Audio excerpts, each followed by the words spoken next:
1 Kings chapter 14. Ahijah's prophecy against Jeroboam. At that time Abijah, son of Jeroboam, became ill, and Jeroboam said to his wife, "Go disguise yourself, so you won't be recognized as the wife of Jeroboam. Then go to Shiloh. Ahijah the prophet is there, the one who told me I would be king over this people. Take 10 loaves of bread with you, some cakes, and a jar of honey, and go to him. He will tell you what will happen to the boy." So Jeroboam's wife did what he said and went to Ahijah's house in Shiloh. Now Ahijah could not see. His sight was gone because of his age. But the Lord had told Ahijah, "Jeroboam's wife is coming to ask you about her son, for he is ill, and you are to give her such and such an answer. When she arrives, she will pretend to be someone else." So when Ahijah heard the sound of her footsteps at the door, he said, "Come in, wife Jeroboam. Why this pretense? I have been sent to you with bad news. Go tell Jeroboam that this is what the Lord, the God of Israel, says.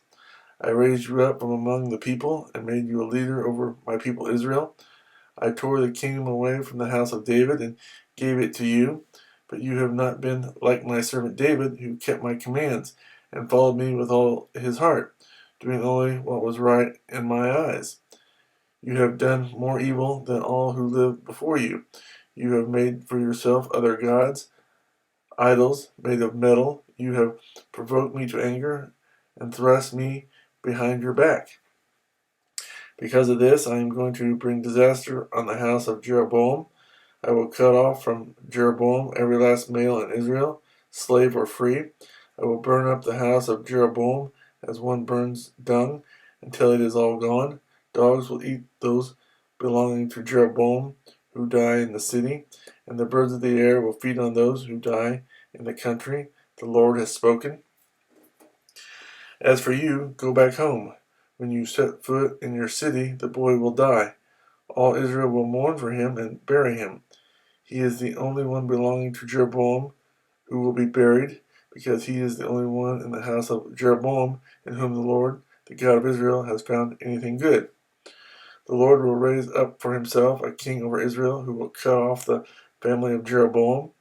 This is the day. What? Yes, even now, and the Lord will strike Israel, so that it will be like a reed swaying in the water.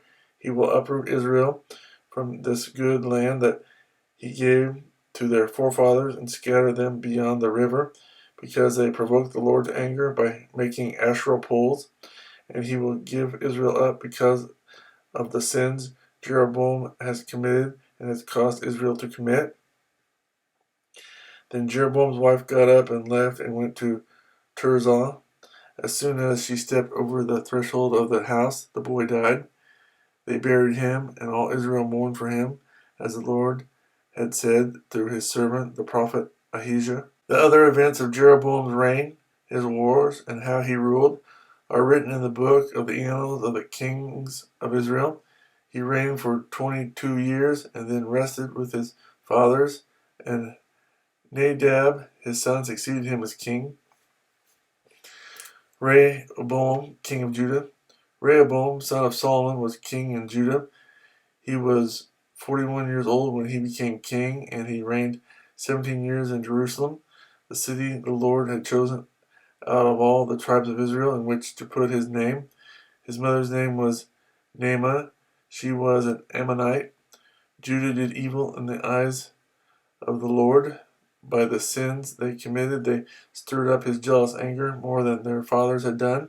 They also set up for themselves high places, sacred stones, and Asherah poles on every high hill and under every spreading tree. There were even male shrine prostitutes in the land. The people engaged in all the detestable practices of the nations the Lord had driven out before the Israelites.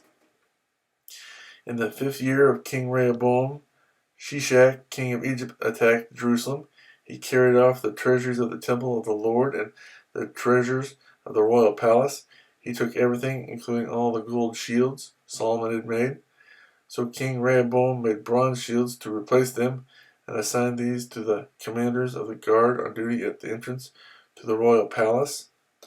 Whenever the king went to the Lord's temple, the guards bore the shields, and afterward they returned them to the guard room.